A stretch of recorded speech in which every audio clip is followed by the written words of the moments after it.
பாஸ்கா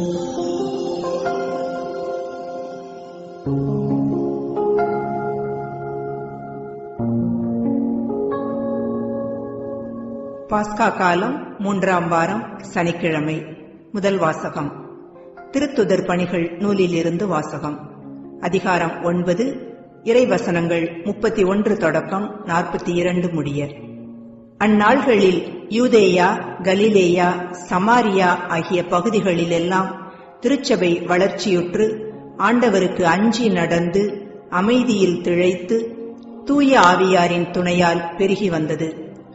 பேதுரு எல்லா இடங்களுக்கும் சென்று வந்தார். ஒரு நாள் லித்தாவில் வாழ்ந்த இறை மக்களிடம் வந்து சேர்ந்தார். அங்கே அவர் 8 ஆண்டுகள் முடக்குவாதத்தால் படுக்கையில் கிடந்த ஐனேயா என்னும் பெயருடைய ஒருவரை கண்டார். அவரிடம், ஐனேயா, இயேசு கிறிஸ்து உம் பிணியை போக்குகிறார், எழுந்து உம் படுக்கையை நீரே சரிப்படுத்தும் என்று பேதுரு கூறினார். உடனே அவர் எழுந்தார். லித்தாவிலும் சாரோனிலும் வாழ்ந்து வந்தவர்கள் அனைவரும் அதைக் கண்டு ஆண்டவரிடம் திரும்பினார்கள். யோப்பா நகரில் தபித்தா என்னும் பெயருடைய பெண் சீடர் ஒருவர் இருந்தார். அவர் தொர்க்கா என்றும் அழைக்கப்பட்டார். நன்மை செய்வதிலும் இரக்கச் செயல்கள் புரிவதிலும் அவர் முற்றிலும் ஈடுபட்டிருந்தார். உடல் நலம் குன்றி ஒரு நாள் அவர் இறந்துவிட்டார்.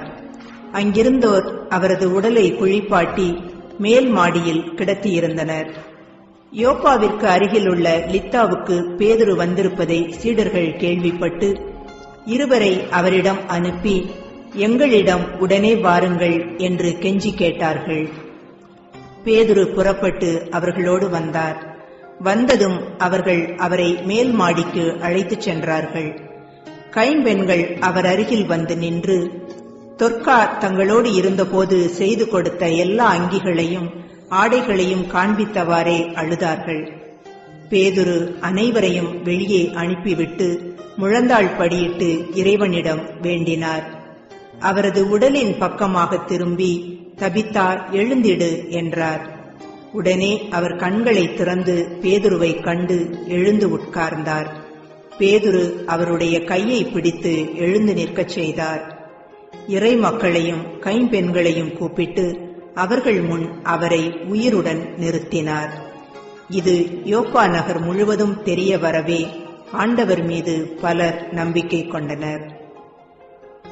ஆண்டவர் வழங்கும் அருள்வாக்கு. நற்செய்தி வாசகம். யோவான் எழுதிய நற்செய்தியிலிருந்து வாசகம். அதிகாரம் 6, இறைத்திரு வசனங்கள் 60 முதல் 69 வரை. அக்காலத்தில் இயேசு நிலைவாழ்வு அளிக்கும் உணவு பற்றி கற்பித்துக் கொண்டிருந்த பொழுது சீடர் பலர் இதை கேட்டு, இதை ஏற்றுக்கொள்வது மிக கடினம், இப்பேச்சை இன்னும் கேட்டுக்கொண்டிருக்க முடியுமா என்று பேசிக்கொண்டனர். இது பற்றி தம் சீடர் முணுமுணுப்பதை இயேசு உணர்ந்து அவர்களிடம், நீங்கள் நம்புவதற்கு இதை தடையாய் இருக்கிறதா? அப்படியானால் மானிட மகன் தான் முன்பு இருந்த இடத்திற்கு ஏறிச் செல்வதை நீங்கள் கண்டால் அது உங்களுக்கு எப்படி இருக்கும்? வாழ்வு தருவது தூய ஆவியே. ஊனியல்பு ஒன்றுக்கும் உதவாது. நான் கூறிய வார்த்தைகள் வாழ்வு தரும் ஆவியை கொடுக்கின்றன. அப்படி இருந்தும் உங்களுள் சிலர் என்னை நம்பவில்லை என்றார். நம்பாதோர் யார் யார் என்பதும் தம்மை காட்டிக் கொடுக்க இருப்பவன் யார் என்பதும் இயேசுவுக்கு தொடக்கத்திலிருந்தே தெரிந்திருந்தது. மேலும் அவர், என் தந்தை அருள் கூர்ந்தால் அன்றி யாரும் என்னிடம் வர இயலாது என்று உங்களுக்கு கூறினேன் என்றார். அன்றே இயேசுவின் சீடருள் பலர் அவரை விட்டு விலகினர். அன்று முதல் அவர்கள் அவரோடு சேர்ந்து செல்லவில்லை. இயேசு 12 சீடரிடம், நீங்கள் போய்விட நினைக்கிறீர்களா என்று கேட்டார். சீமோன் பேதுரு மறுமொழியாக, ஆண்டவரே, நாங்கள் யாரிடம் போவோம்? நிலைவாழ்வு அளிக்கும் வார்த்தைகள் உம்மிடம் தானே உள்ளன. நீரே கடவுளுக்கு அர்ப்பணமானவர் என்பதை நாங்கள் அறிந்து கொண்டோம், அதை நம்புகிறோம் என்றார். இது கிறிஸ்து வழங்கும் நற்செய்தி. கிறிஸ்துவே, உமக்கு புகழ்.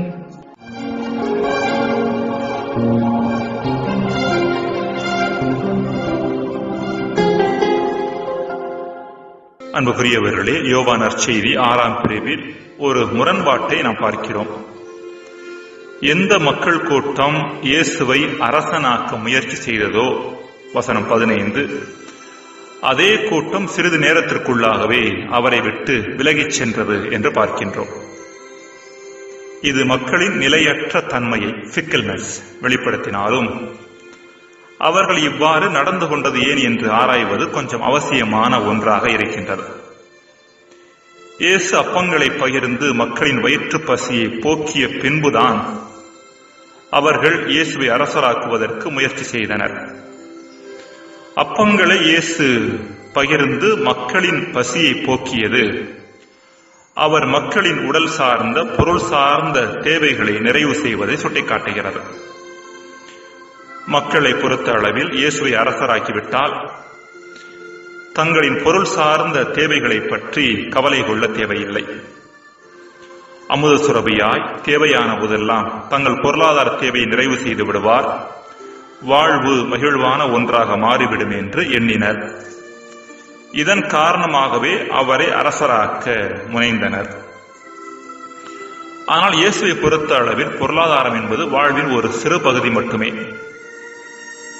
வாழ்வின் உயர் நிலைக்கு கடந்து செல்வதற்கு பொருளாதாரம் ஒரு தடையாக மாறிவிடக்கூடாது என்பதற்காகத்தான் அந்த தேவையை அந்த நேரத்தில் இயேசு நிறைவு செய்தார். எனினும் பொருளாதார தேவை நிறைவு செய்வதால் மட்டும் வாழ்வு நிறைவடைந்து விடாது என்பதை இயேசு தெளிவாக உணர்ந்திருந்தார். எனவேதான் உணவு பசியை போக்கிய பின்பு பொருளாதாரத்தையும் தாண்டி இருக்கின்ற பரிமாணத்தை பற்றி அவர் மக்களோடு நீண்ட நேரம் பேச ஆரம்பித்தார். இந்த பரிமாணத்தையே அவர் அழியாத உணவு என்றார்.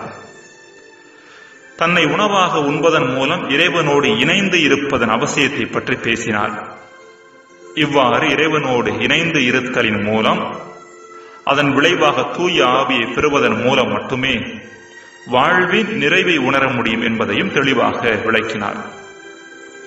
இன்றைய நற்செய்தியில் வரும் வாழ்வு தருவது தூய ஆவியே, ஊனியல்பு ஒன்றுக்கும் உதவாது என்னும் இயேசுவின் வார்த்தைகள் இதையே சுட்டிக்காட்டுகின்றன. அதாவது நிறைவை தருவது தூய ஆவியே, ஊனியல்பு அதாவது பொருளாதாரம் ஒன்றுக்கும் உதவாது என்பது இயேசுவின் செய்தியாக இருந்தது, இன்றும் இருந்து கொண்டிருக்கிறது. ஆனால் பொருளாதார நிறைவே வாழ்வின் நிறைவு என்ற மனப்பக்குவத்தில் மூழ்கி கிடந்த மக்களால் இயேசு இப்படிப்பட்ட உயர் பரிமாணத்தை சுட்டிக்காட்டிய போது ஏற்றுக்கொள்ள முடியவில்லை. அவரை விட்டு பிரிந்து செல்ல ஆரம்பித்தனர். அன்புக்குரியவர்களே, ஆன்மீகம் என்பதும் அதன் வெளிப்பாடான மதம் என்பதும் மக்களை உயர் பரிமாணத்திற்கு அழைத்துச் செல்லும் கருவியை அன்றி வேறொன்றும் இல்லை. இப்படிப்பட்ட உயர் பரிமாணத்தை கண்டுகொண்டு அதனோடு தொடர்பு கொண்டு அதன் வழியாக நம் வாழ்வின் முழுமையை கண்டுகொள்வதற்காக நாம் அழைக்கப்படுகிறோம். அதற்காக நமக்கு கொடுக்கப்பட்டதுதான் இறை வார்த்தை. நான் கூறிய வார்த்தைகள் வாழ்வு தரும் ஆவியை கொடுக்கின்றன என்று இயேசு இன்றைய நற்செய்தியில் கூறுவதும், ஆண்டவரே நாங்கள் யாரிடம் போவோம், நிலை வாழ்வு அளிக்கும் வார்த்தைகள் உம்மிடம்தானே உள்ளன என்று பேதுரு கூறுவதும் இதையே சுட்டிக்காட்டுகின்றன. ஒரு முறை அன்னை தெரசா வன்முறை நிரம்பிய பாலஸ்தீனத்தை பார்வையிடச் சென்றபோது அவரை ஒரு சோதனை சாவடியில் தடுத்து நிறுத்திய காவலர்கள் அவரிடம், உங்களிடம் ஏதாவது ஆயுதம், வெப்பன் இருக்கிறதா என்று கேட்டார்களாம். அதற்கு அவர், ஆம், என்னிடம் ஆயுதம் இருக்கிறது, விவிலியமும் என் ஜெப புத்தகங்களும் என் ஆயுதங்கள் என்றாராம். இறைவார்த்தை நம் கீழ்நிலை பரிமாணங்களை எல்லாம் அழிக்கக்கூடிய சக்தி வாய்ந்த ஆயுதம். உயர் பரிமாணத்தை நோக்கி நம்மை தொடர்ந்து உந்தி தள்ளக்கூடிய ஆயுதம். ஜெபம். இறைவா, இறைவார்த்தையின் உதவியோடு வாழ்வின் முழு நிறைவை நோக்கி பயணிக்க எமக்கு வரம் தாரும். ஆமேன்.